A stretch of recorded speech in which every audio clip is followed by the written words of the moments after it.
Thanks to all the collaborators, we have now successfully concluded this competition, and our collaborators are from NUS, CNRS, CMU, and A-STAR. We thank the exceptional support from Baidu Research USA. You can know more about it, their amazing teams at this link. The RoboDepth competition at ICRA 2023 aims to facilitate the robust depth estimation algorithms under the out-of-distribution scenarios. For example, the weather and lightning conditions, the sensor and the movements, and the different kinds of noises during the data processing process. In this competition, we established 2 tracks. The track 1 is for robust self-supervised depth estimation for the outdoor scenes, and track 2 is for robust supervised depth estimation for the indoor scenes. And as a result, we have 226 teams, which successfully registered on the CodaLab platform, and 66 of them made submissions, and the total number of valid submissions is 1,137. Here we show more specific statistics of our competition. You can check more detailed results or other statistics from their links. And for track 1, we have 137 registered teams, which made a total number of 684 valid submissions. And for track 2, we have 89 registered teams, which made more than 450 valid submissions. This is the overview of the submission tracks for submission record for track 1. We can see there is a peak in total number of submissions at the last day of the competition, which is more than 120 times. And we also calculate the progress for track 1, which is using this error rate matrix. And compared to the baseline monodepth model, we can say that the error rates is improved from like nearly 0.22 to below the 0.13, which is our winner tracks for winner record for this track. As for track 2, we have a more diverse submission records. We have a lot of submissions each day, and we can see the peak is nearly the end period of this competition. And also we calculate the accuracies for the different submissions compared to the baseline depth model swing team model, and the accuracy is improved from below the 0.68 to 0.94. Okay, that's for the statistics of our competition. And now I will briefly introduce our RoboDepth benchmark.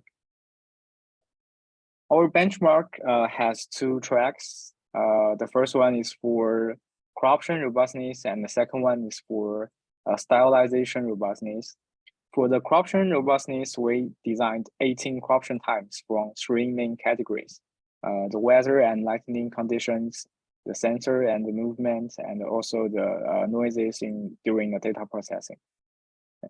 As a result, we created 2 corruption sets. The first one is KTC, which has more than 60,000 images from these 18 different corruption types. We use the KT depth estimation dataset to simulate those corrupted images. And for the indoor scenes, we established the NYU depth to C dataset, which has nearly 40,000 images from 15 corruption types. We use the NYU depth V2 dataset for simulating these corruptions. And as for the stylization robustness, we form this KTS dataset from 12 different styles, also using the RoboDepth estimation dataset. Here is the taxonomy of the corruption times, the 18 corruptions in our benchmark from these 3 different categories, which have the high likelihood to occur during the actual deployment of the autonomous driving cars. And these are the stylization taxonomy. We do this study to further analysis the course of the performance degradation of different models by using the style transfer techniques. So as a result, we established very comprehensive benchmarks for both the indoor and outdoor scenes. Here are some preliminary results from the existing models, for example, MonoDepth 2, CADepth, MonoVIT, and the Light Mono. We can say these models are exhibiting very different behaviors under different corruption types. And more generally, we benchmarked more than 40 depth estimation models for both the indoor and outdoor scenes. And here are the 3 main metrics we want to show to our readers. The first one is the mean corruption error. It's the error rates of the model under the corruptions compared to the baseline model. So we can say both the indoor and outdoor tracks have this trend of getting better robustness with the increase of the depth estimation error. And then the second metric is mean resilience rate. It measures the how the model can retain the depth estimation performance under the corruptions. And the third one is the depth estimation error across different corruption types. We can see the models are exhibiting very different behaviors even under different corruption types. For example, they are very sensitive to the weather conditions and the noisy types, but they are more robust to the elastic transform, JPEG compression, and pixelate. Here are some qualitative assessments of this study. We benchmark different models as shown here under different corruption types. By doing this, we can analyze the true course of the performance degradations for the depth estimations. For example, under the snow case, we can see the models are performed badly compared to their clean results. And by doing this study, we want to know more details of why the models is behaving like this and how we can improve the performance. We can improve the robustness of these models. We conducted several experiments in the ablation settings. The first one is the depth estimation modalities.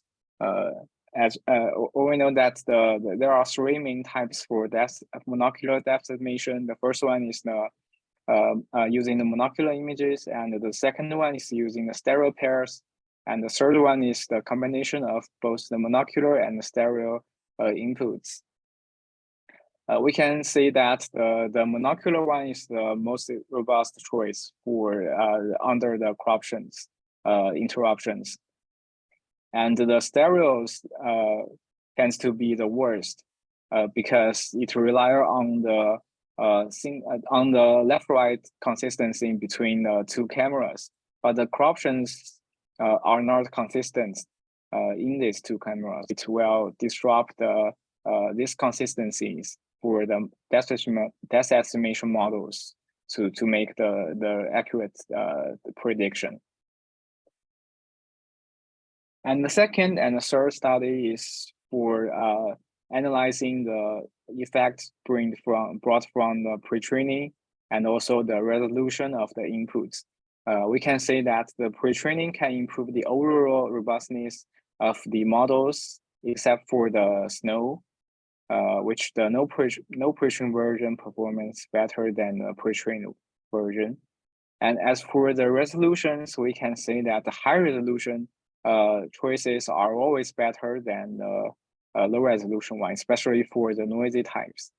So we conjecture that this is because the high resolution images gives more specific cues for the models to make the accurate predictions during the local regions. Yeah, that's the brief introduction of our benchmark. And if you want to know more about the RoboDepth, you can visit our GitHub repository, and we put a lot of results and analysis on this page. Yeah, and next I will hand over to my collaborator Yaru for announcing the winning teams of this competition.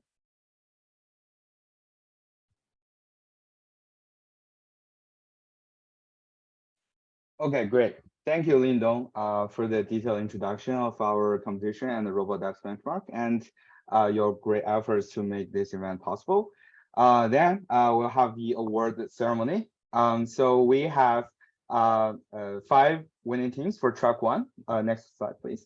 And 4 winning teams for track 2. Our awards also include an innovative award to acknowledge the great efforts of the team, other than the first 3 places for each track. Okay, so for track 1, our innovative rewards go to the set depths and ensemble. And the 3rd place goes to YYQ, and the 2nd place goes to USTC IAT United. Okay, and the 1st place award goes to Open Space AI.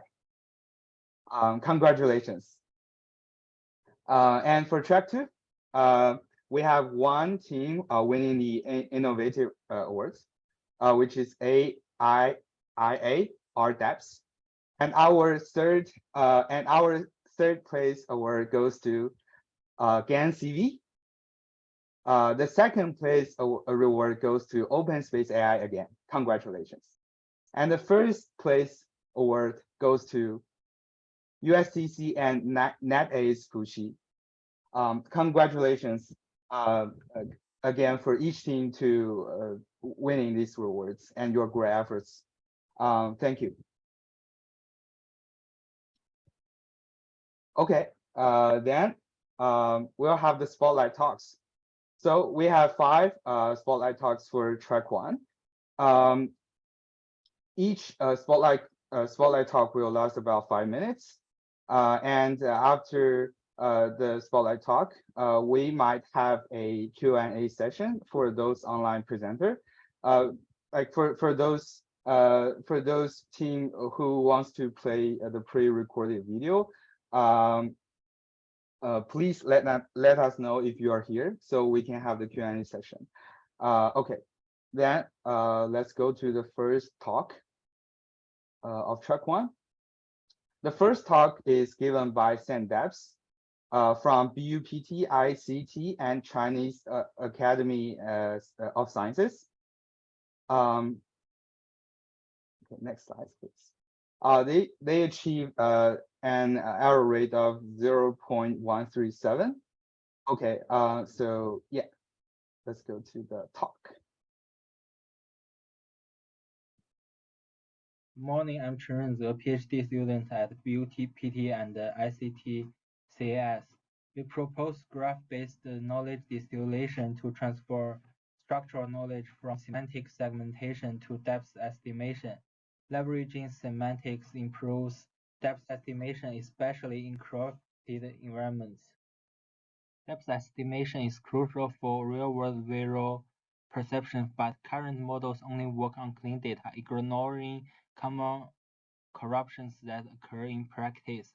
The RoboDepth challenge addresses this by evaluating models' robustness under anti-corruption types in 3 categories: weather and lighting, sensor issues, and data processing errors.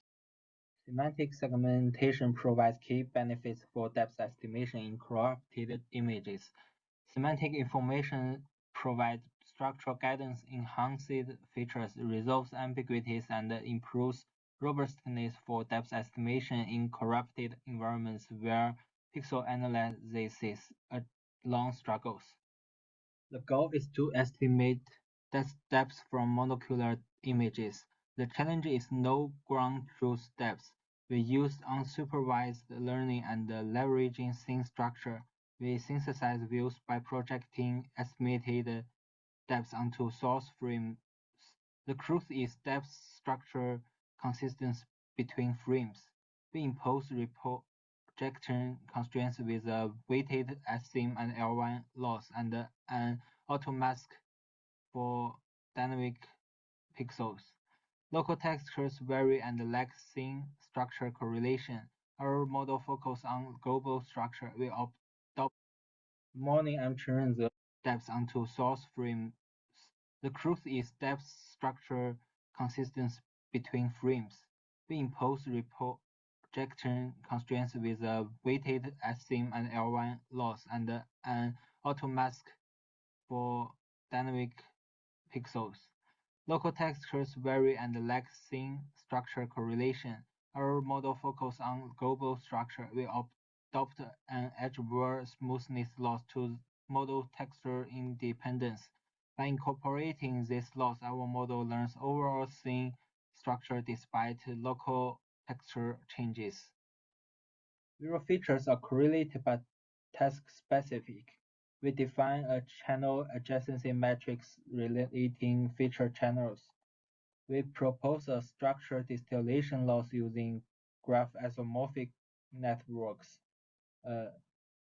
And we get the cosine distance between original and extracted features.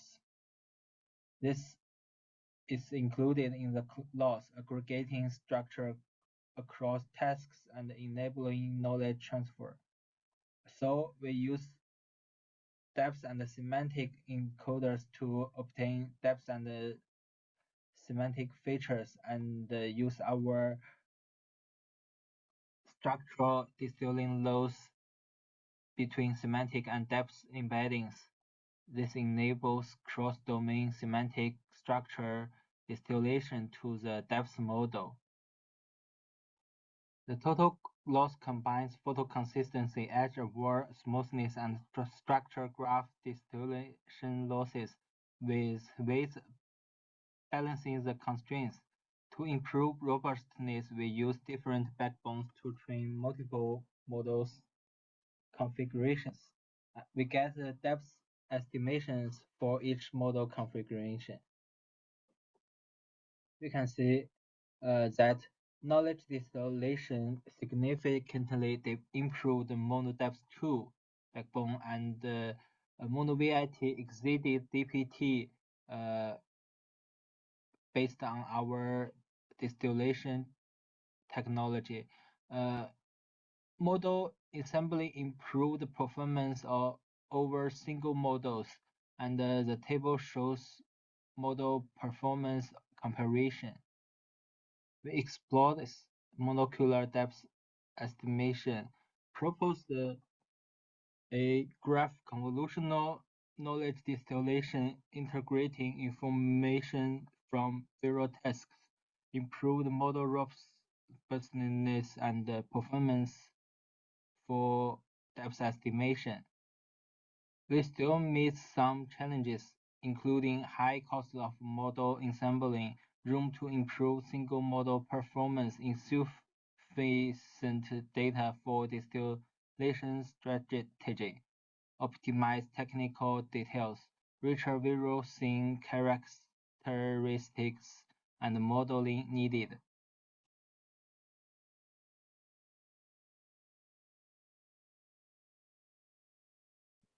Okay, thanks for the great talk. I think Runze is here. Are you able to be presenting in the QA session? We might have some questions from the audience or okay, great. Yeah. Any questions from the audience or Okay,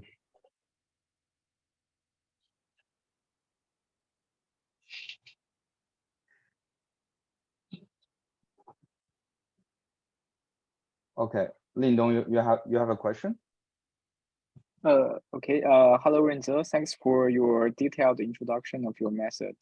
I have a question for your framework. In the presentation, you didn't mention about the performance of your models for under different kinds of corruptions.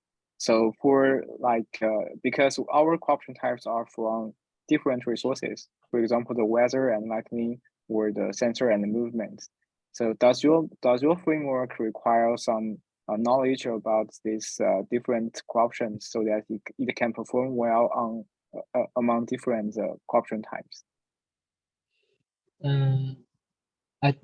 I didn't do some work about different corruptions, and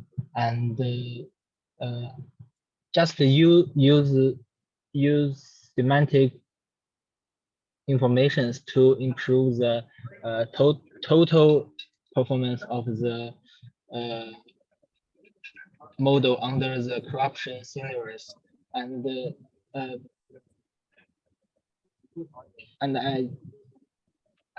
I just want the semantic features to improve our model.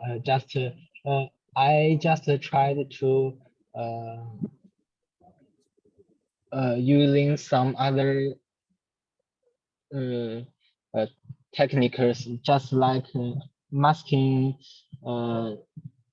the input images to do something just like decouple the local textures, but that doesn't work well. So I just use the large model to improve our model. So I didn't do some specific technique about just for one single scenarios. Okay, got you. So I will rephrase the answers from Renzo.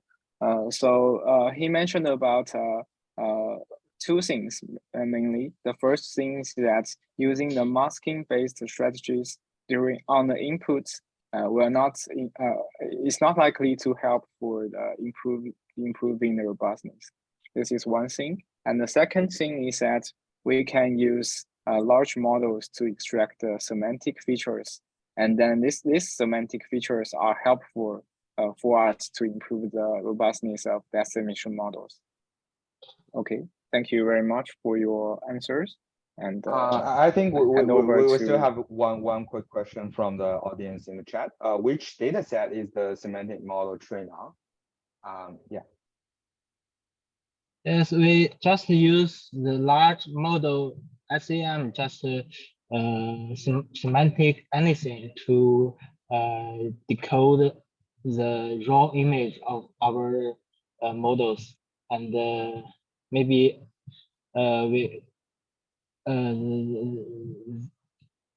we can know the dataset from the SAM's paper. Yes, so we didn't use the semantic models to fine tune or do other things to improve the performance under our test dataset, including corruptions and other scenarios. Okay, thank you for the detailed answer. Any more questions? So because some of the teams might not be able to be present in the Q&A session, so feel free to ask more questions for the team who can answer both from the audience and also our maybe organizers. Yeah. Okay, great. Then we might head to the next talk. So for our second innovative prize-winning spotlight talk, we have Ensemble from Tsinghua University.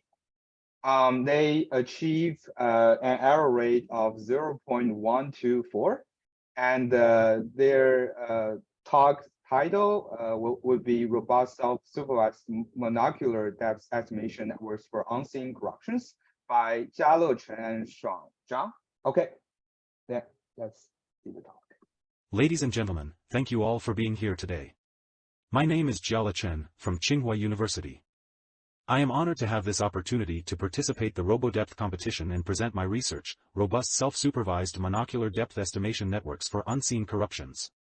We trained to 2 models to handle the out-of-distribution corruptions for monocular depth estimation. Our Model 1 is fine-tuned from MonoVIT. Let me give a brief introduction on it. Based on the UNet architecture, MonoVIT adopts MPVIT as encoder, and HR-depth as decoder. MPVIT employs a multipath approach that combines transformer and CNN branches to aggregate features from different scales. The decoder of MonoVIT is HR-depth decoder. HR-depth is based on HRNet. The main idea of HRNet is to maintain high-resolution representations throughout the network architecture. This is achieved by incorporating parallel high-to-low resolution subnetworks and repeated multi-scale fusions, where information is exchanged across different resolutions. HR-depth redesigns skip connections based on HRNet, and introduces the feature fusion squeeze and excitation module to make better performance for monocular depth estimation. We make the following improvements to the network. Firstly, we change the normalization of the CNN layers. The original network uses batch normalization, which includes parameters containing information related to the batch dimension. However, such in-distribution parameters can have an impact on out-of-distribution (OOD) testing. For example, AIN performs style transfer by controlling the normalization process at the channel level of the feature maps. Inspired by it, we replace batch normalization with instance normalization. Instance normalization performs individual normalization for each channel, thus achieving stable domain information for OOD testing. Secondly, we employ the amplitude phase recombination APR method for data augmentation. When applying Fourier transform to the images, we obtain their magnitude spectra and phase spectra. By exchanging the magnitude and phase spectra between different style images and performing inverse Fourier transform, we discover that the phase spectra contain more shape information, while the magnitude spectra contain more texture and style information. We utilize the single-image data augmentation technique within the framework of amplitude phase recombination to construct ARP samples. In the experiment, we utilize monocular self-supervised losses without stereo training. For APR data augmentation, we employ the L1 distance between the estimated disparity maps of the normal samples and the APR samples as the loss function. The test results on the RoboDepth Challenge benchmark demonstrate that our proposed 2 improvements exhibit satisfactory enhancements in the out-of-distribution generalization of monocular depth estimation. However, this model also has some bad cases. In order to address these limitations, we further propose Model 2. We design Model 2 based on the following principles. The first principle is to use a light backbone. Backbones with fewer parameters have lower capacity and weaker fitting capabilities. For OOD samples, they may exhibit greater robustness and perform better in handling unknown data distributions. So we chose light mono as the basic backbone, and make changes on it. The second principle is double-path architecture. CNNs exhibit a heightened sensitivity towards local information, whereas visual transformers demonstrate a greater aptitude for capturing global information. It is widely observed that various types of corruptions manifest significant dissimilarities in their frequency domain distributions. Consequently, a deliberate selection has been made to adopt a double-path architecture, whereby distinct CNN and transformer pathways are employed to extract features independently, followed by a subsequent feature aggregation step. The third principle is median normalization for OOD generalization. In our method, we propose a median normalization method. The feature map from the CNN layer is divided into 4x4 patches, and the median value of each patch is selected for computing the mean and STD of the channel. The fourth principle is domain and style perturbation in channel. In the training process, we resample the mean and variance of the feature maps channels outputted by the CNN. This allows the model to utilize different domain and style distributions during training. The fifth principle is feature interaction from semantics to texture. For a pyramid-shaped network architecture, shallow features contain more texture information, while deep features contain more semantic information. In the case of corruption, shallow texture features are often heavily affected, while deep semantic features exhibit higher robustness. Therefore, we propose modules for aggregating information from semantics to texture before feeding the features into the depth decoder. The experimental results of Model 2 are as follows. Compared to Light Mono, Model 2 shows significant improvements in the performance metrics on the benchmark competition. Moreover, it demonstrates better robustness in handling the bad cases observed in Model 1. Lastly, we propose a simple yet effective method for model ensemble. Given that Model 2 has fewer bad cases, we use it as the baseline to design a model weight fusion strategy. The ensemble of models further enhances the performance on the benchmark competition. Model 2 shows fewer bad cases compared to Model 1, but it does not achieve a higher overall score. The reasons for this are as follows. Feature resolution. Model 2 lacks skip connections on the 1/2 resolution feature map, while Model 1 incorporates an HR decoder. This design choice gives Model 1 an advantage in terms of resolution. Pre-training. When both models are trained from scratch, Model 2 outperforms Model 1. However, when pre-trained weights from ImageNet 1K are used, Model 2 does not perform as well. The encoder of Model 2 only achieves approximately 50% top 1 accuracy and 70% top 5 accuracy. It may be due to insufficient pre-training. Thank you all for your attention. I hope that the information I shared has been insightful and thought-provoking. I look forward to further conversations and connections in the future. Okay, last call. Is Yeah, any member from Ensemble to be present in the Q&A section? Anyone here? Okay, then maybe we'll just move to the next talk. Yeah, before we move to the next talk, I can briefly summarize the main contributions of the team ensembles, because I believe in this video they have introduced a lot of techniques, a lot of insights. They concluded during this competition.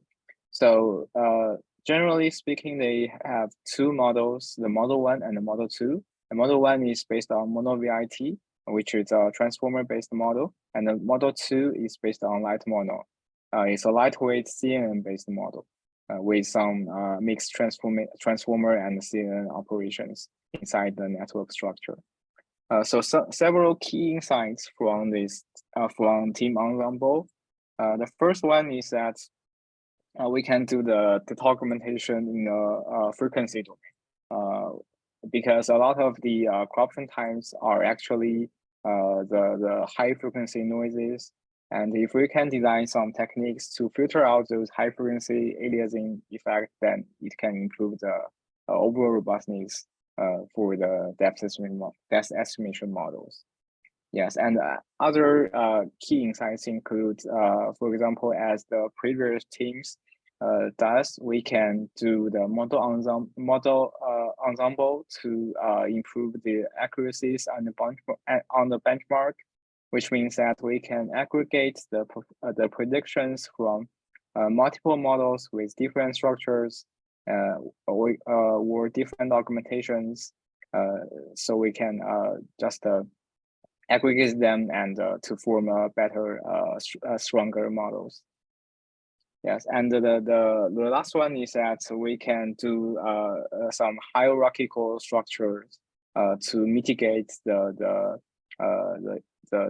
performance drop caused by the corruptions by designing like the multiple hierarchical structures inside the network, so it can like perceive the different features from different scales of the feature maps, so it leads to better robustness. Yeah, so this is just a brief summary of the team ensemble, and thanks again for this team for their contributions for this competition. Okay, let's move on to the next team. Okay, thank you, Lindong, for the summary and the insights. Okay, then we'll move to the next spotlight talk. So the talk of the third place winning team in track 1 will be given by YYQ from Harvard Institute of Technology. They achieved an error rate of 0.123. I think YYQ will give us an online presentation. Lindong, you may stop sharing, and like YYQ team, please share your screen and start the talk. Okay. Thank you.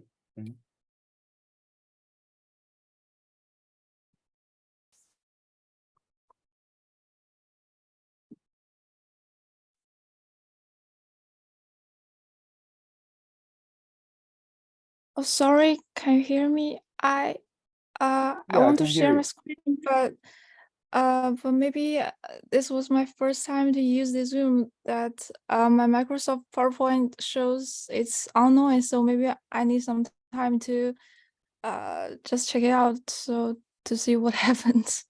Yeah, you it's mean okay. Maybe we share? can move to the next teams first, and then go back to the team YYQ. Yeah, Okay, thank you. Okay, great. Thank you. Okay, let's Okay, first then see the... for now, we'll move to the next team. Yeah.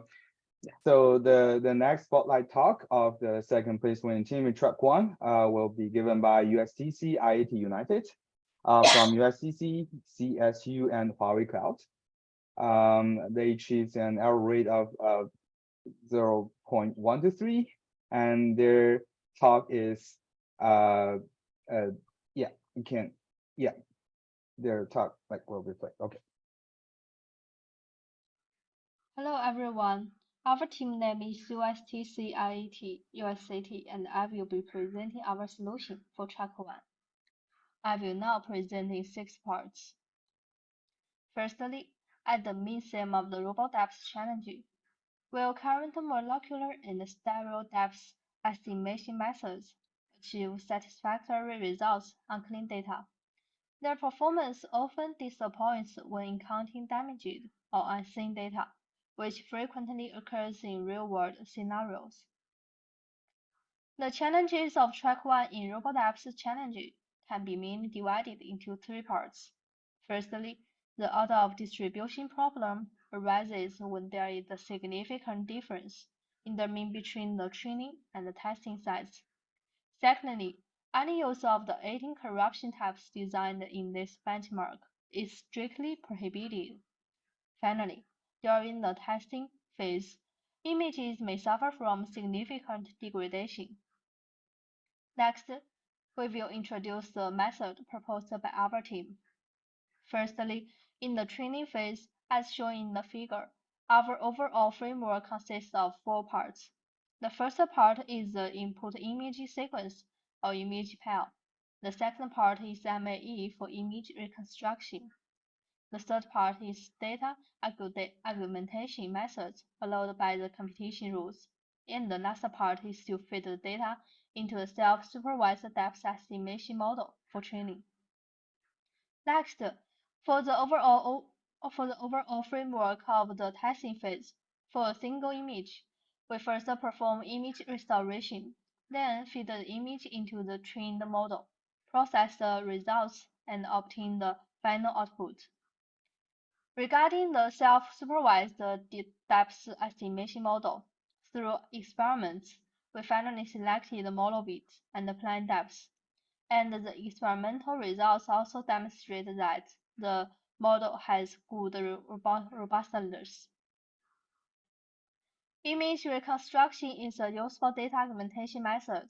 The MAE reconstruction method preserves semantic information similar to the original image, making it an effective method for enhancing robustness. To enable the model to better handle corrupted images, we use the Raster network to perform image restoration, such as Gaussian denoising, real denoising, defogging. To further improve the restoration quality, we also utilize the Swing IR network to perform super resolution. Next, we will present the experimental section. Although MAE mixing can enhance the model's robustness, We found through experiments that the proportion of MAE reconstructed images does not necessarily correlate with better results. We speculate that this may be due to the introduction of too much noise and image distortion. Regarding the dropout data augmentation method, we conducted an experiment on the dropout ratio. Our experimental results demonstrate that a probability of p equal 0.5 yields the best performance. Next, we conducted a visualization of the image restoration methods. As shown, the raster method can effectively remove snow from the images. This is the result of removing motion blur. This is the result of removing defocus blur. This is the result of removing noise. Although the restoration is not perfect, it is still an improvement compared to the input image. In concluding, we have three main findings. Firstly, both the monolith and plane depth networks exhibit excellent robustness in self-supervised depth estimation tasks. Secondly, MAE mixing can be a useful data augmentation technique during model training. Third, image restoration techniques such as deblurring and denoising applied to the corrupted images in the validation sites can lead to surprisingly good results. Thank you for listening.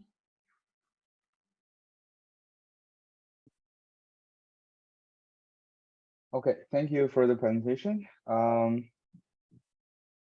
Is any member from USCCIET United here? Because we have one question from the chat. Okay, I think they have the option of the fully offline. So we'll go to the next talk of the first place winning team in track 1, given by Open Space AI from USTC Deep Space Exploration Lab. Lindong, could you please go to the next slide? Okay, maybe before we move to moving to you have more team, insights. Okay. Yeah, we can again we can make some summary of this their method. Also, we can answer the questions from the audience. So first, I will just give you some insights from their methods. So they also use the mono-VIT as the backbone, as the same as the previous two teams. So so we can make some conclusions here that the transformer-based models have some advantages over the CNNs in the robust depth estimation. So this is conclusion 1, and the conclusion 2 is that this team used very different strategies from the previous two teams, because they are actually tackling this problem in the image domain, in the input domain. They using the super resolution techniques to restore the semantic clearness of the original image, and then estimate the depth estimation from the restored images. So this is different from the previous works. So the questions from the audience 1 is that is the derain and the denoise model trained using the in-distribution method.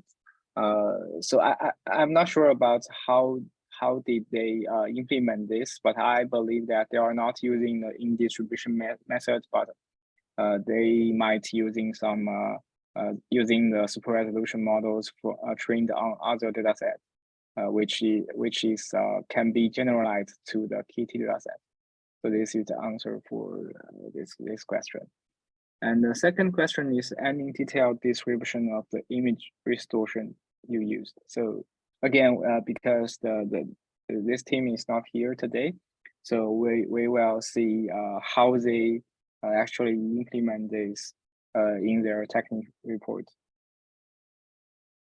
The supervised method is in distribution. Yeah, but the supervised method also depends on training data set. If they train on the if they train this super resolution model on the Kitty data set, then we can say that this is in distribution because they directly adapt these models to the computation data. Yeah, but if they use the models trained on other data set, then we just because there is still a domain gap between different data sets. So it's more like a out of distribution case. Okay, let's move on to the next place. Okay. Hello, everyone. Okay, so the next talk will be given by OpenSpace AI from USCC and Deep Space Exploration Lab. They achieved an error rate of 0.121.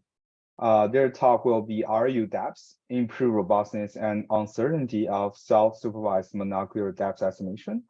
Okay, Lindong, you may play the video of the talk. Yeah, sure. Hi everyone, I'm Ruijie Zhu. It's glad to show our work on ICRA 2023. We are the OpenSpace AI team from USTC. My teammates are Ziyang Song, Li Liu, and we are jointly supervised by Professor Tianzhu Zhang. We present IRU depth, which aims to improve robustness and uncertainty of self-supervised molecular depth estimation. Here is an overview of the presentation. First, I will introduce the motivation and the challenges of this work.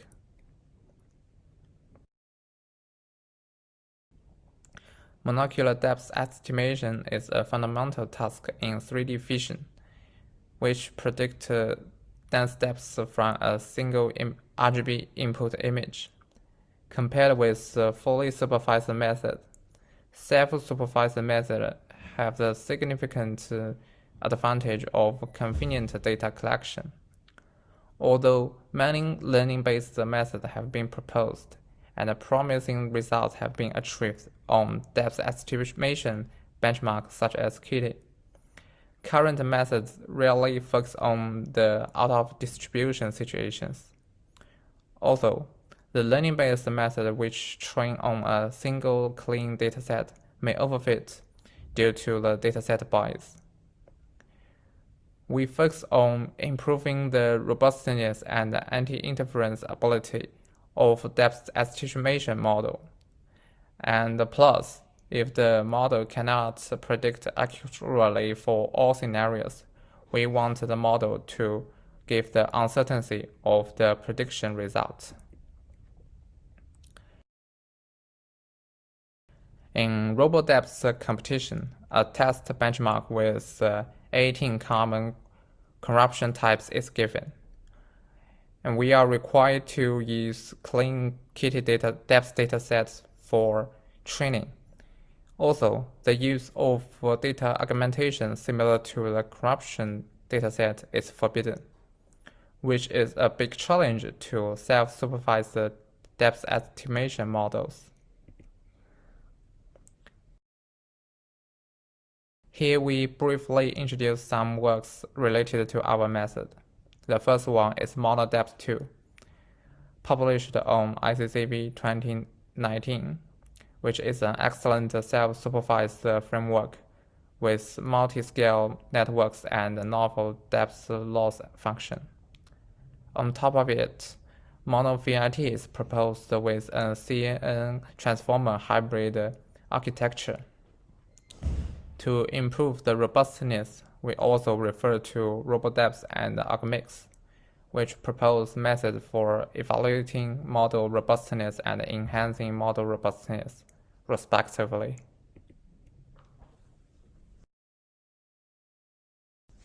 Now I will introduce the pipeline of IRU depths. We use MPVIT modules as our encoder, which is a hybrid CNN transformer architecture to fuse the multi-scale image features. To improve the robustness of our model, we use a triplet loss to constrain the clean images and augmented images. Also, we use PostNet to jointly optimize the camera parameters and predict depth maps.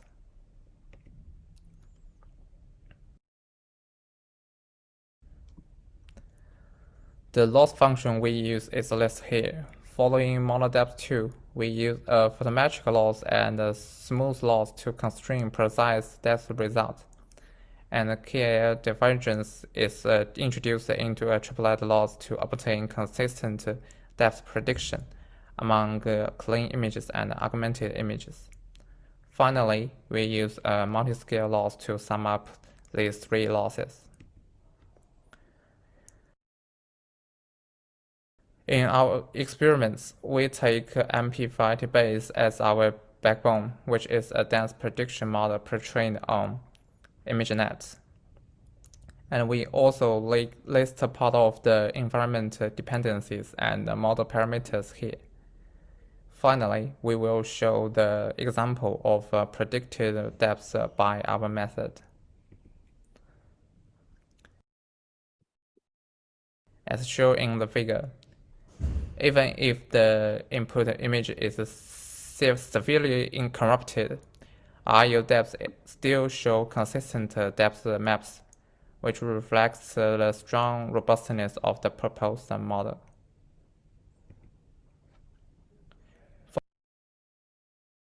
Fortunately, our model achieved the first-rank performance on the leaderboard of RoboDepth competition, and our model performs state-of-the-art on several indicators, such as F-real, RMSE log, etc.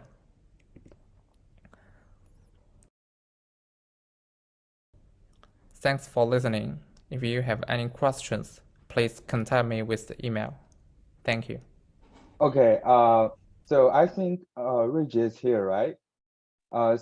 Yes. Yeah, great. So before Reggie answers our question, Lindong would like to give a very brief summary. Lindong, please go ahead. Great. Yeah, sure. So thanks for the presentation, Reggie. So this team proposed an IRU depth method for a robust estimation, and I believe the key insight of their work is the use of the augMax module, which play a very important role in the restoring of the robustness for the self-supervised molecular depth estimation models. So also like I want to ask a question about these modules. Do you also use the augMax operations for the depth map in photometric loss, or you just use it in the image? We just use in image.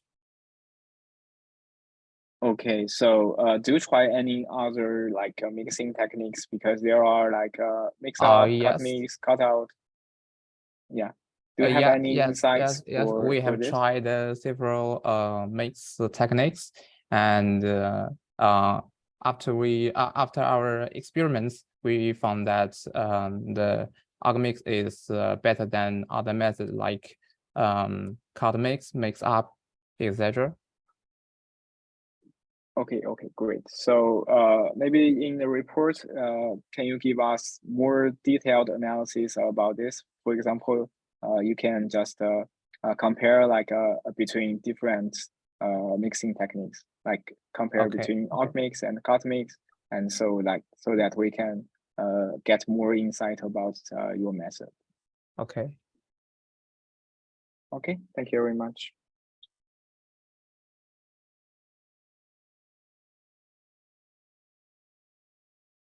Okay, great. Any more questions from the audience?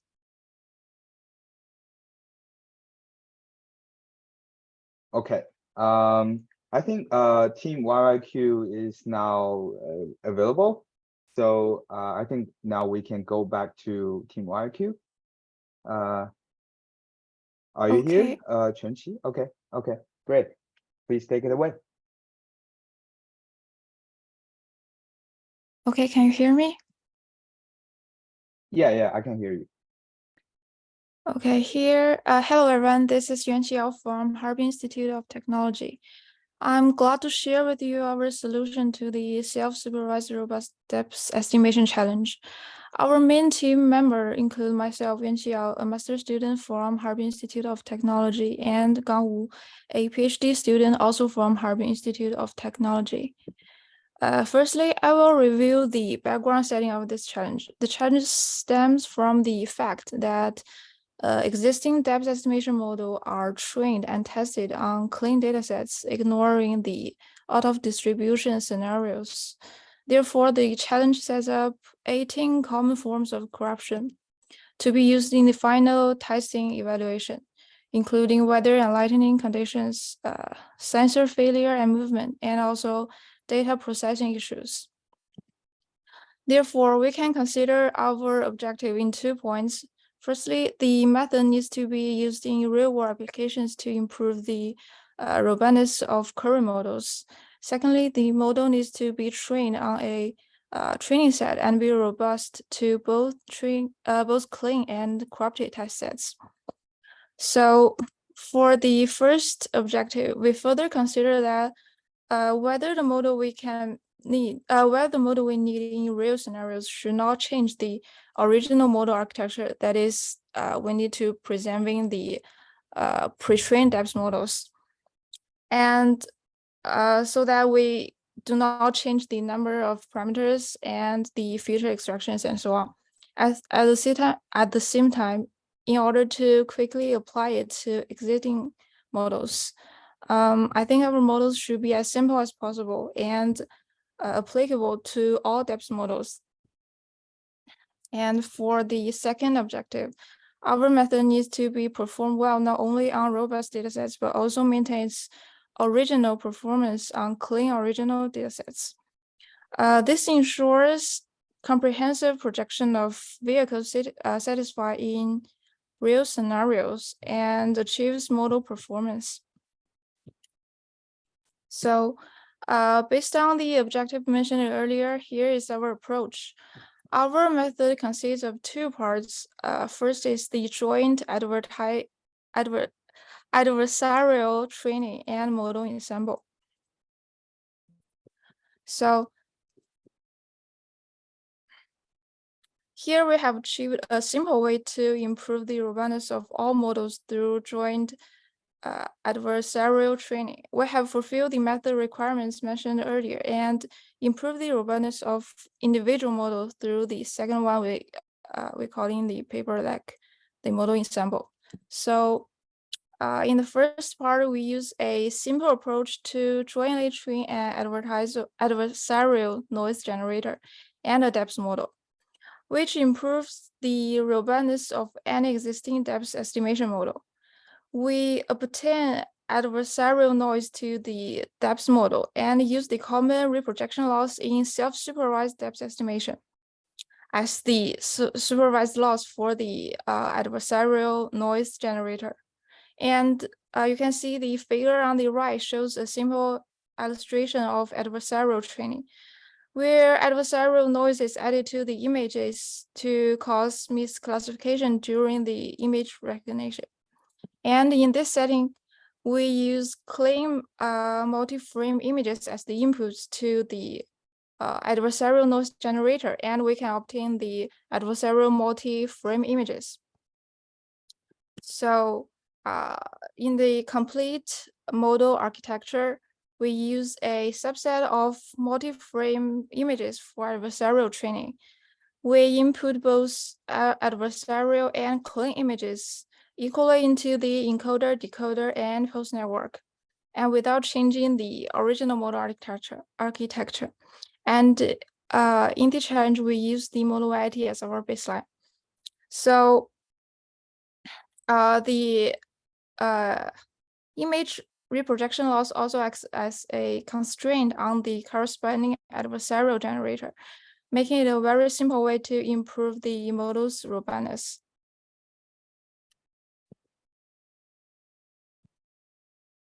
The empirical results for joint adversarial training are shown here.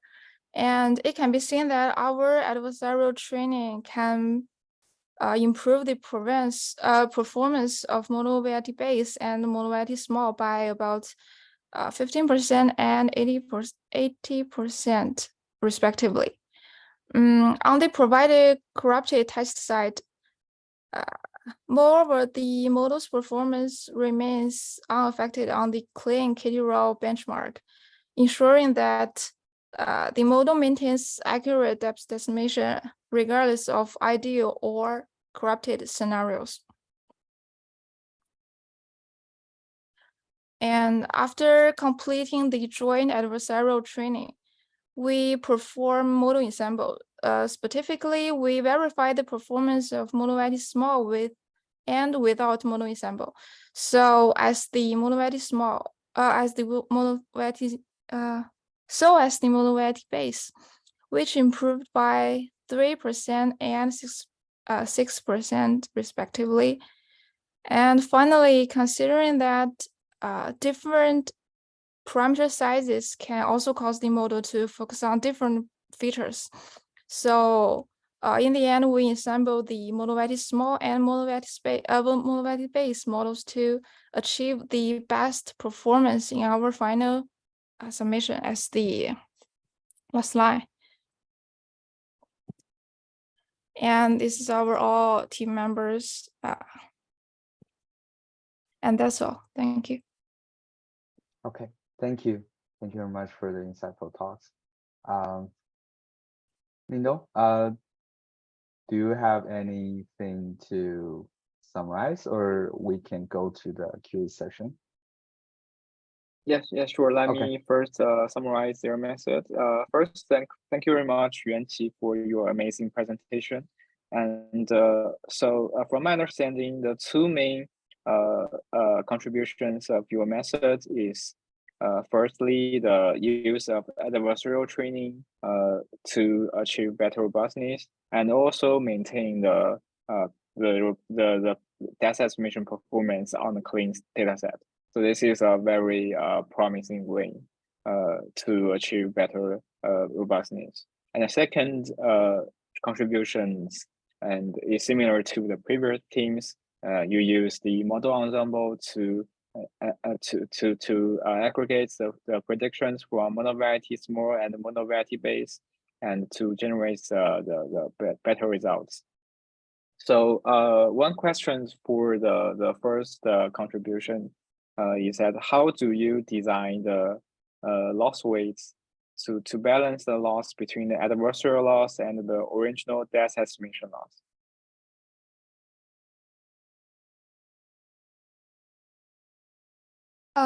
In the real code design decision,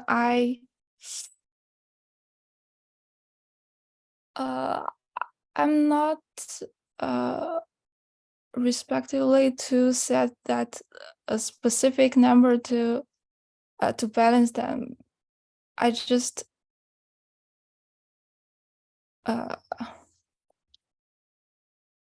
Yeah, okay, sure. Because I have some previous experiments with the adversarial training, and I found that the loss weight is very important for the final performance. Because the whole training objective is changed from the plain optimization to the adversarial. So the two losses are actually competing with each other.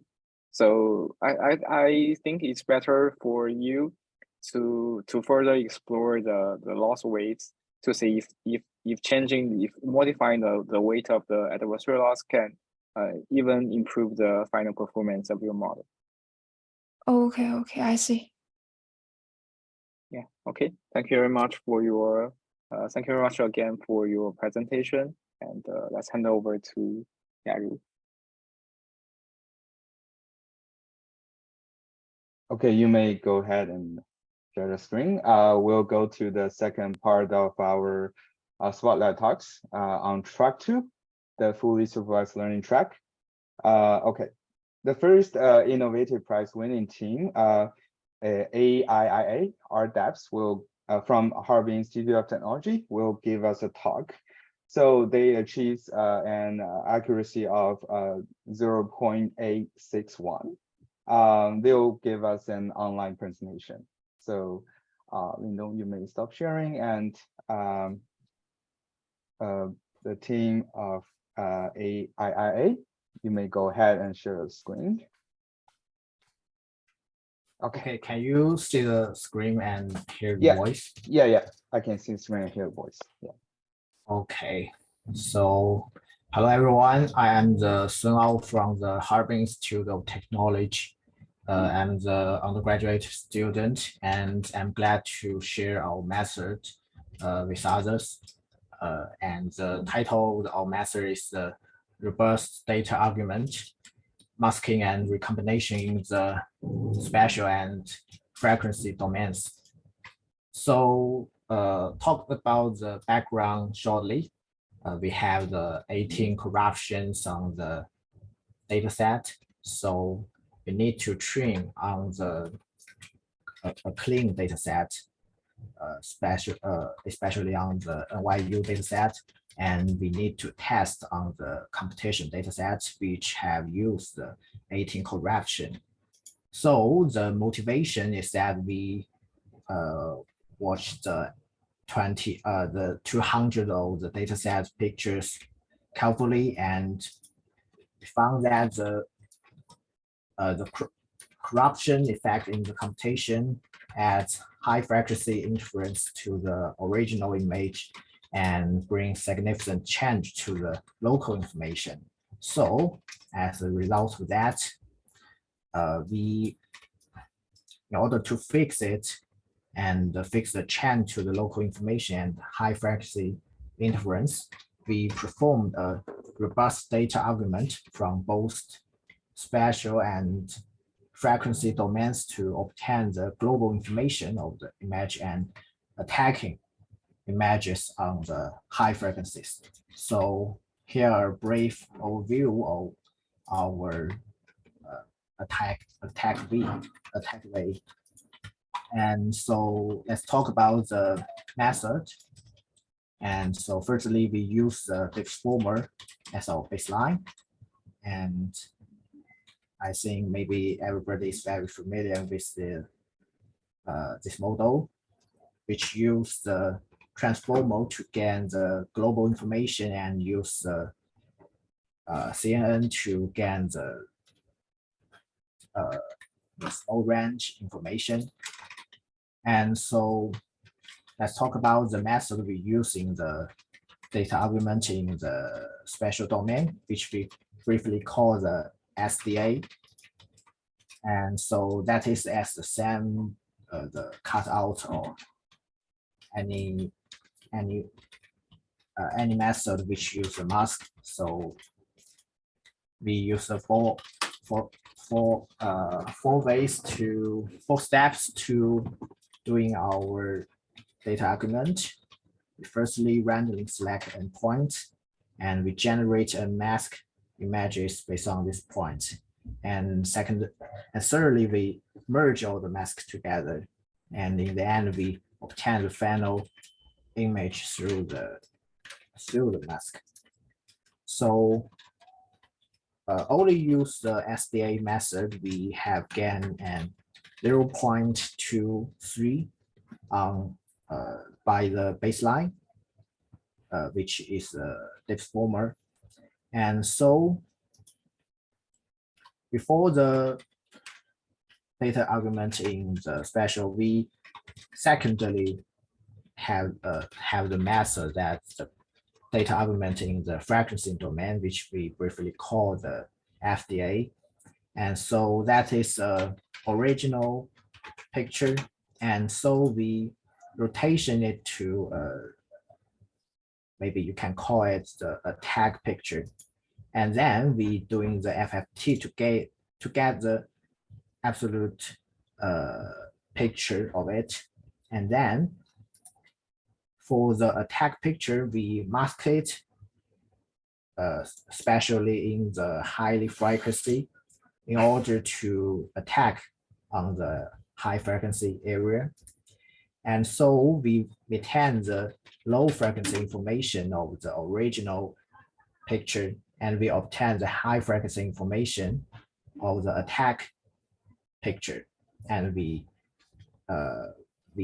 put it to one picture, and then we use the inverse FFT to get an attack on the frequency domain picture.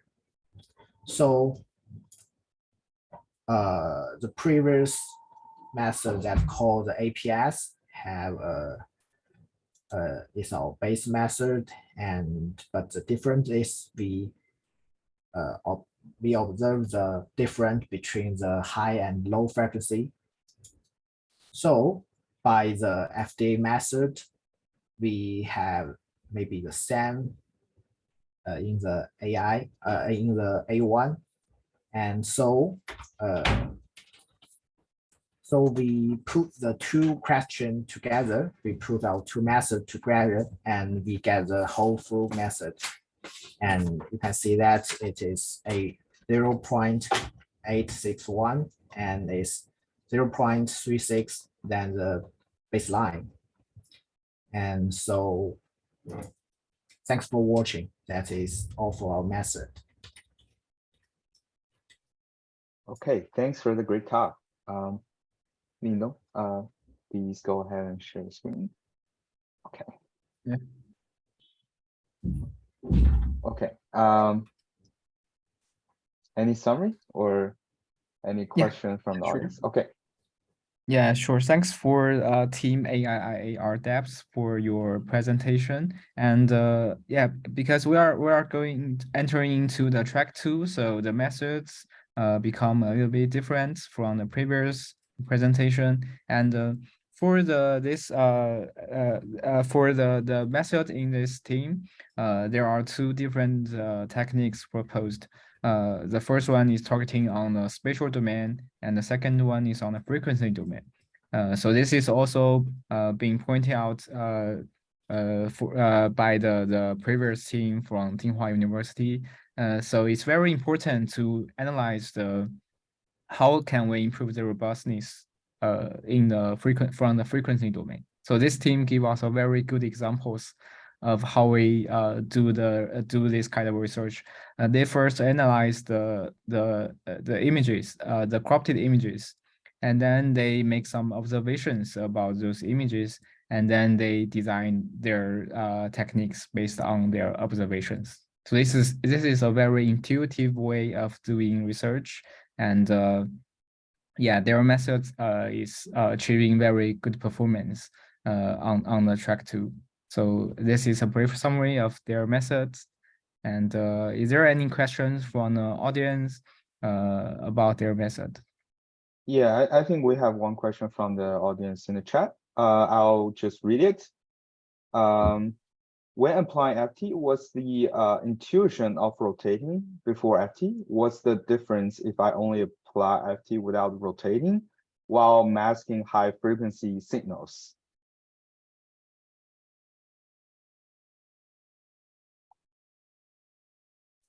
Well, I think the rotating is from the paper APR, and I think the rotating was not a very important thing in this method, because the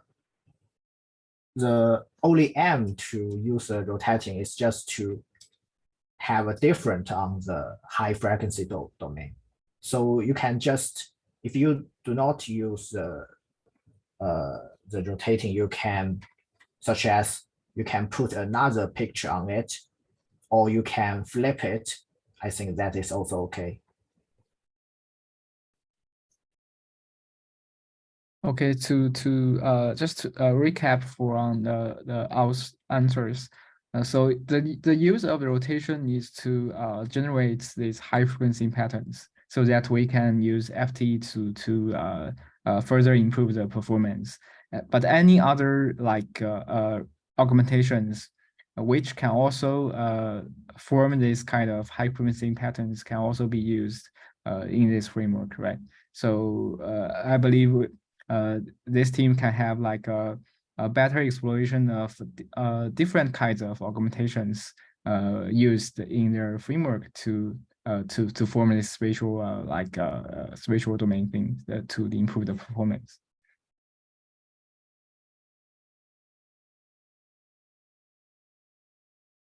Yeah, that's hand over to Yaru. Okay, I don't think we have more questions from the audience. Okay, then, okay, okay, no more questions. Okay, then we'll go to the spotlight talk of the third place winning team in track 2 by Gan CV from the mysterious individual researcher, and they achieved an accuracy of 0. Okay, you can next slide. They achieved an accuracy of 0.898. And their talk title is straightforward: a depth estimation solution for track 2 of the RoboDepth challenge. Okay, let's see the video.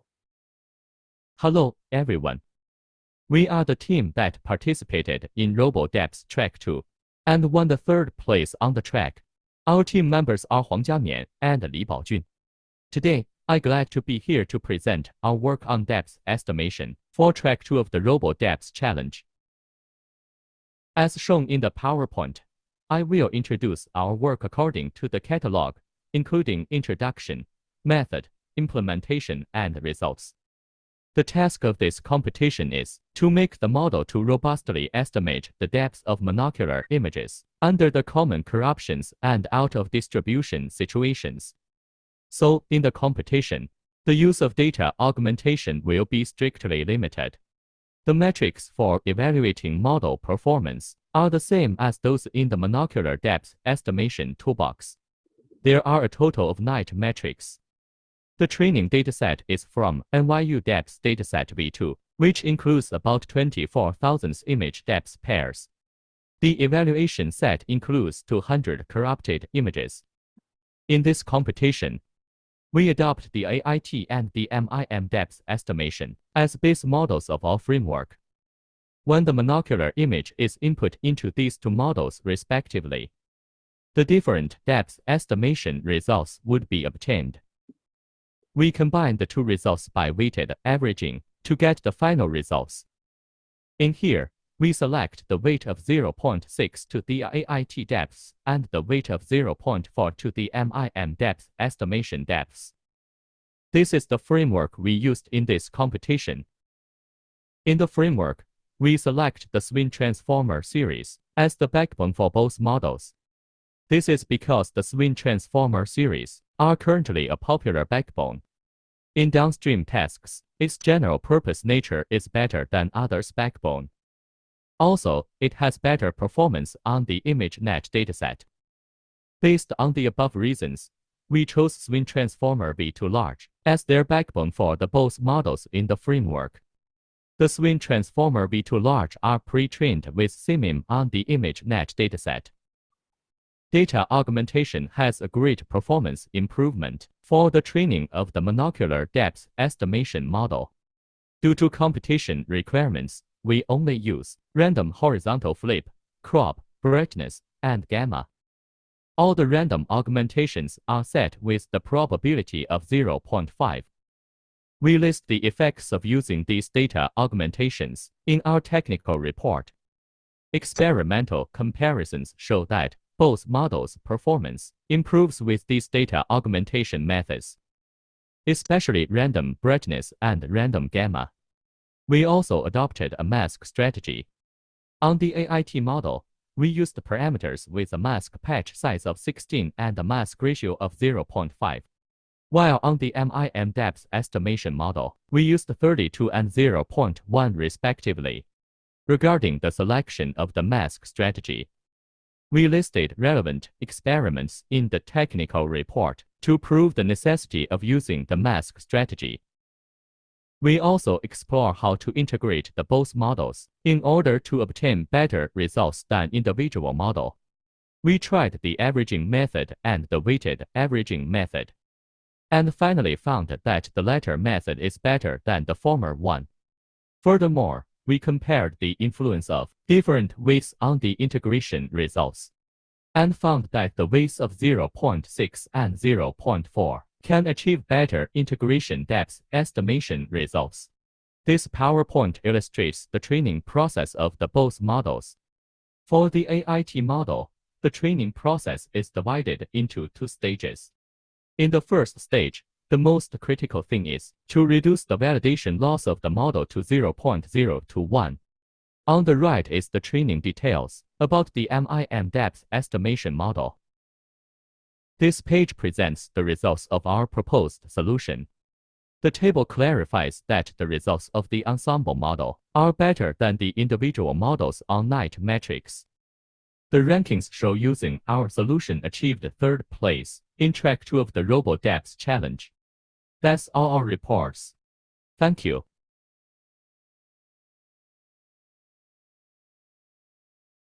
Okay, thanks for the talk. Lindo, do you want to take it away? Yeah. Let me briefly summarize your method.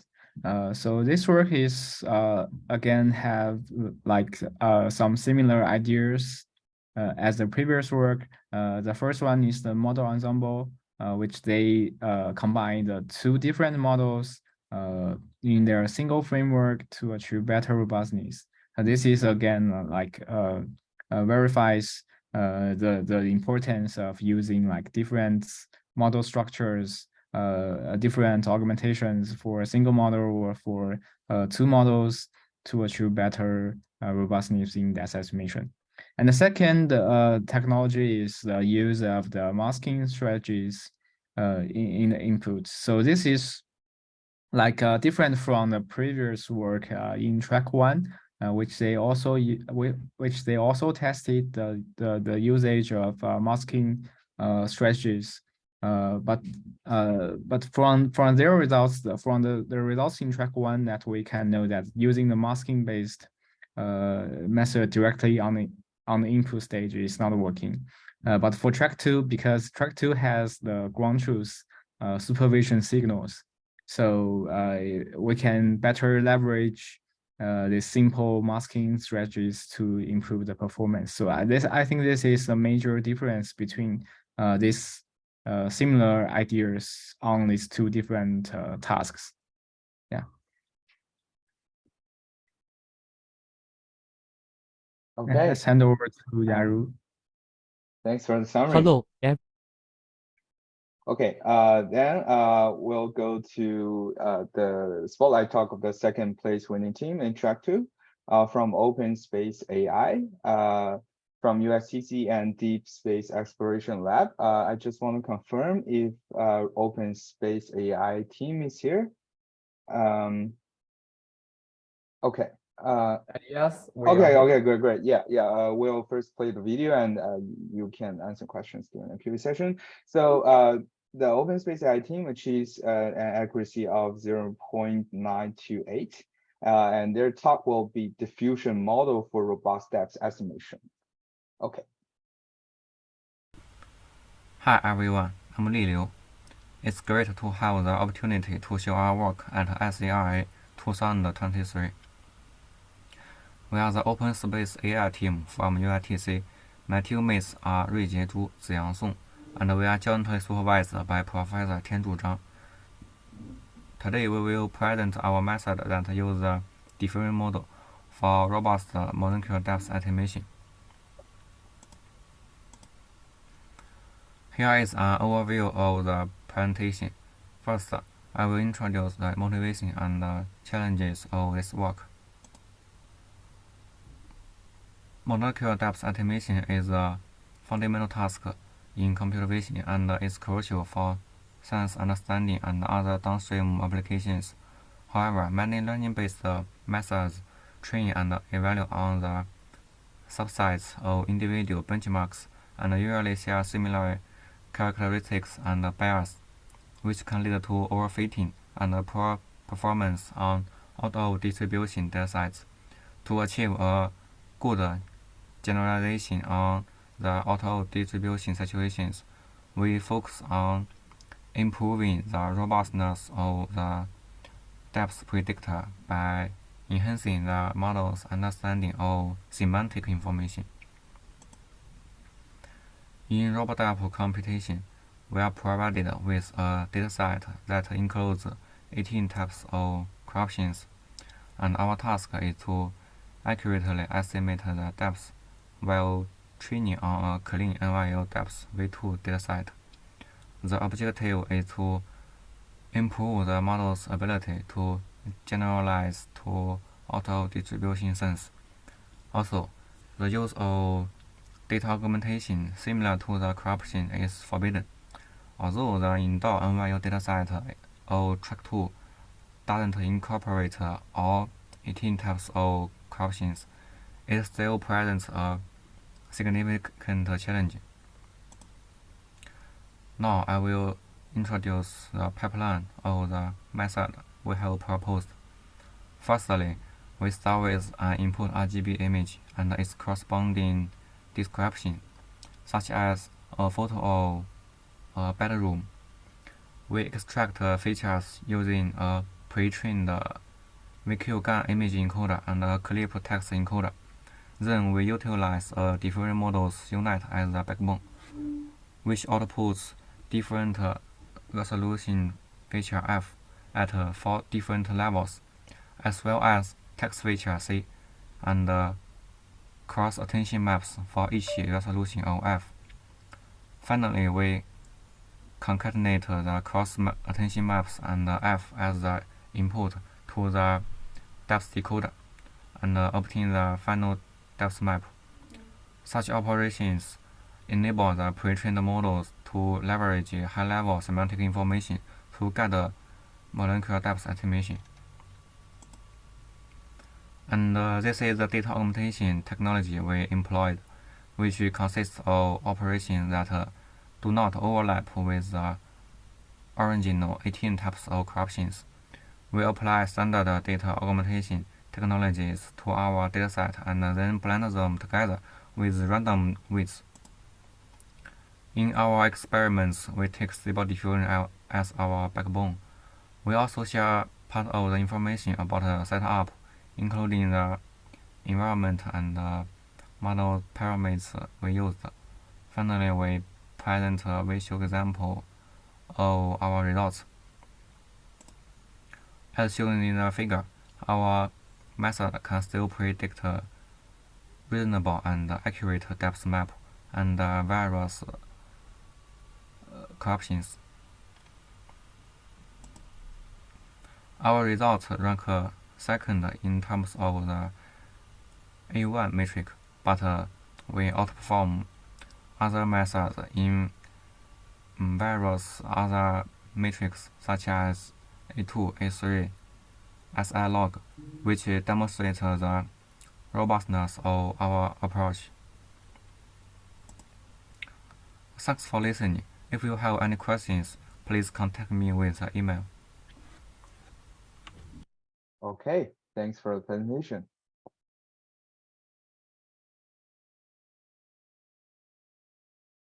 Yeah, thanks for the presentation from this team. And again, I will just summarize the main contributions of their method. So this is a very different method from the previous ones. They are using the diffusion models combined with the open vocabulary models to improve the depth estimation robustness. So I actually have some questions for the authors. The first one is that because we are talking about using the diffusion models, and the diffusion models, as we know that the diffusion models require much more computational resources to train the models. But you didn't mention about the training time, like the training overhead of your models in this presentation. So how long did you train this model, and is there any issues in the convergence of the diffusion models in this setting?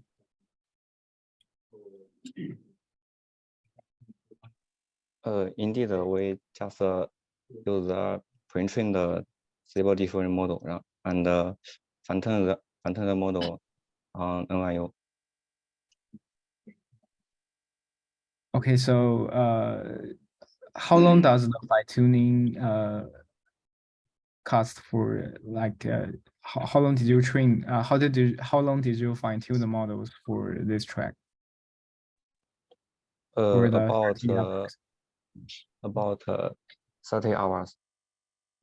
Okay, great. So it's also possible to just fine tune the model instead of training all the weights of the stable diffusion, so that we can like save some efforts in the computation. Yeah.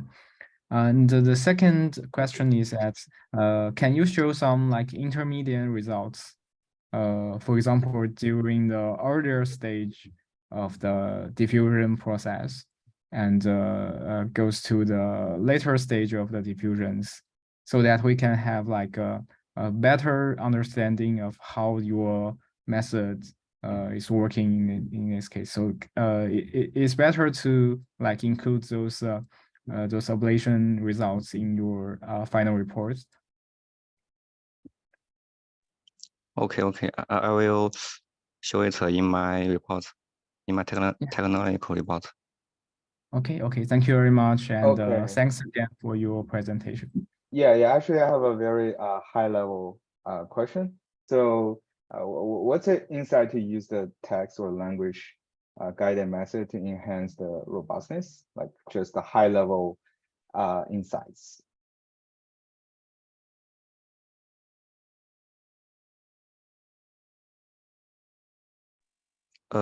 Actually, I don't understand what you mean. Can you repeat again? Like your insights of like using text guided method to enhance the robustness, like why you want to use the, like, yeah. Okay, I will answer this question. Because we just found some clip-based method are just very powerful, and the sort of model of indoor depth estimation is VPD, and it also used the stable diffusion and clip model. So we think with the help of the big model, we can just increase the robustness, improve the robustness, and just I think the model pipeline or the backbone is really important to our method. Yeah, Okay, so I think there is a trend of using like recent large models. For example, large multimodal model like CLIP, or the large vision foundation model like Segment Anything. So there is a trend for the researchers to use these existing models to assist their original task. So I think this is a very good sign of pushing forward for the further research of this direction, because we are not able to train those large models by ourselves, but we can design new techniques to better adapt the knowledge from those models to help our cases. Okay, great, thank you. So I'm actually not a researcher from CV field, so I'm wondering, like, you just directly use the clip, like the text clip encoder, and do you do any fine tuning process, or you just use the pre-train and freeze the model during training? We frozen the encoder module, Okay. and we designed the adapter, like we just change the decoder's weights, and we just fine tune the large model on specific task so it can work. Okay, thank you very much for the answer. Okay, yeah, I think we don't I have. think this is also I think this is also the conventional way of using clip models, by designing the adapters for the fine tuning purposes. Yeah. Oh yeah, yeah. Actually, I saw some papers from the robotics field. They use clip model, but they do fine tuning during training. In the some of the manipulation tasks. I think there are some works from Google, but yeah. Thank you for providing those insights. Okay, I think we can go ahead if there are no more questions from the audience. Okay, then we'll go to the spotlight talk of the first place winning team in track 2 by USTC and the NetAce Fuxi Lab. Sorry for the. Sorry. I think. Yeah. Yeah, I think we had a typo for the affiliation. Sorry about that. But I think we made it right for the certificate. Maybe you can go to the next slide to check the certificate. Yeah, I think the certificate is right? Sorry for the typo. Okay, so they achieved an accuracy of 0.940. Yeah, and we can directly go to the talk. Okay, thank you. Hello everyone. We are the University of Science and Technology CrossNetAce Fuxi team. It is a great honor for us to participate in this academic symposium. In the RoboDepth challenge, we achieved a satisfactory performance. Now, on behalf of our team, I will share our technical approach for this competition. Track 2 of this challenge focused on indoor scene depth estimation, utilizing the NYU Depth V2 dataset as the source of data. Unlike conventional depth estimation tasks, the testing image for this challenge underwent corruption to simulate real-world conditions, such as strong lighting conditions, motion blur, and low-resolution imaging. This task presents several challenges. Firstly, there is a significant disparity in data distribution between the training and testing sets. Secondly, the usage of simulated corruption data augmentation during the training process is prohibited. Lastly, the images in the testing set suffer from server corruption and are difficult to identify. Our model architecture is depicted in the diagram provided. We selected the AIT and MIM models as our baselines for this task. During the training phase, we employed two data augmentation techniques, cut flip and MAE mix. Cut flip involves horizontally cutting the image and swapping the upper and lower halves. MAE mix, on the other hand, entitles simple image blending between the original image and the reconstructed image using a mask. During the testing phase, we applied denoising, deblurring, and super resolution to images to enhance their quality and mitigate the effect of noise and interference. As shown in the figure, we vertically split the input samples into upper and lower halves, and then flip these two parts along the vertical axis. This process helps to weaken the correlation between depth and the vertical position of the image. The probability of applying cut flip is set to 0.5. And the vertical splitting position is randomly sampled, allowing the model to adapt well to various types of data. Indeed, MAE can serve as a powerful data augmentation technique.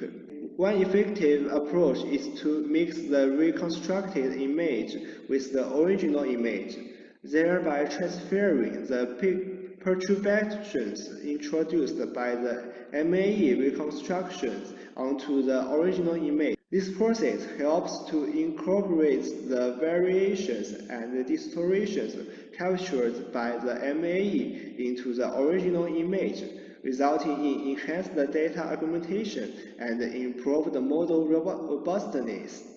For the test time augmentation, our research focused on image restoration for images with the various types of blurring and noise. We use the restore mode for repairing. On the other hand, for other images, we employ the swing IR for super resolution processing. Furthermore, we attempt to utilize MAE for image reconstruction during inference. However, the results were unsatisfactory. Similarly, we conducted multi-scale testing using super resolution techniques, but the outcomes were suboptimal. We selected 4 SOTA models for experimentations, and the inference results on the dataset are presented in the table provided.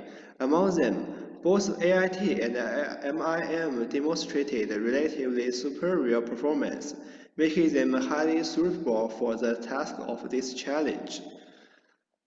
The results of the ablation experiments for MAE mix and conflict mix are presented in the table.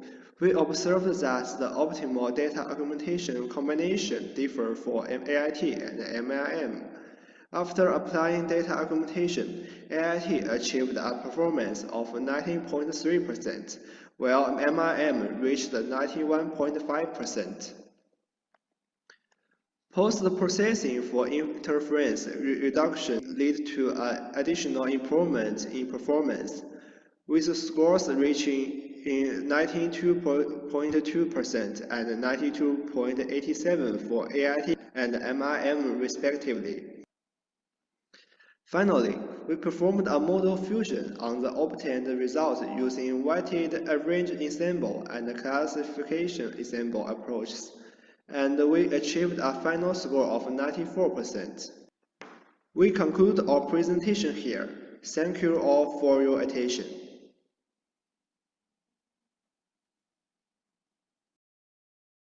Yeah, this is the last presentation for this online workshop.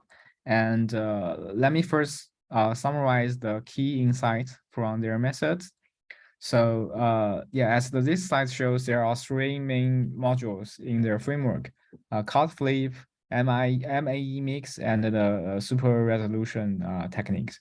So all of these 3 methods happened during the data at the input level. We can say that they directly alter the input and achieve better robustness.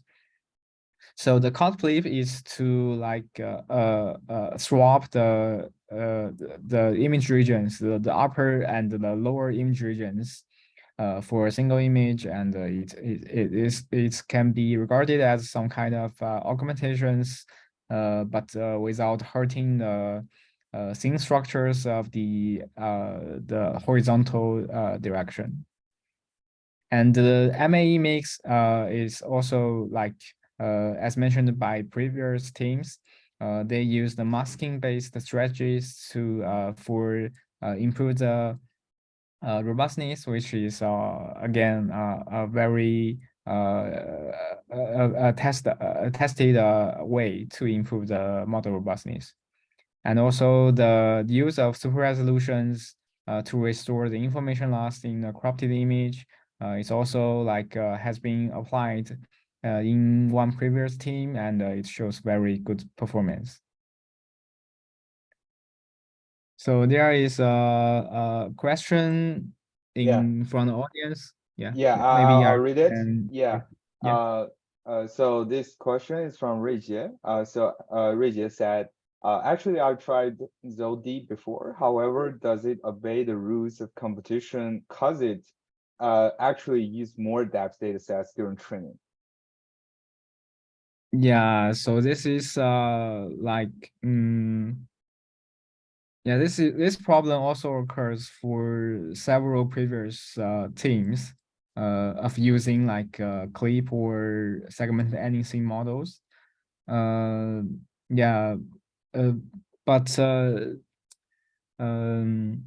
in the earlier stage of when we organized this competition, we didn't consider like there are like so many existing large models can be directly used, because for example the segment anything model only appears recently, and we didn't expect like that this area could be like make this process so fast. So we didn't have any rules to restrict the use of the pre-trained models or language vision models. But I believe it should be okay for us to directly adapt these models, because there are existing knowledge that we can use to assist our own tasks. So I think for this case, we can think that it's not violate the rules of this competition. And but thanks for your suggestions. In our future organizing of the competitions, we will consider more details, such as the use of the large models into our rules to further constraints to further avoid the situations like this to happen. So yeah. Okay, thank you, Lindong, for answering the question, even if the team is not here. Okay, great. If we don't have any more questions from the audience, I think it's a wrap for all the talks, including the talks from track 1 and track 2. Thank you, every participating teams. And for those of you that missed out any talks before and you want to check again, we will have the video recording of this event available on our website, maybe in 1 or 2 days. And for those of you who want to check the method details of the winning teams, we will post the report also on our website. I think after 1 week, when we have collected all the reports from winning teams. And as a note, so this event is recorded. For those of you that don't want your voice or any presentation that show on the website and show in public, please let us know as soon as possible. Yeah, thank you very much. And please also check out Lindong's GitHub benchmark toolkit. Okay, okay, then I think it's we'll come to an end of our event. So if you have any more questions and if you have any more suggestions, or if you just want to say hi to us, please be a part of this section. And we will stop the video recording here.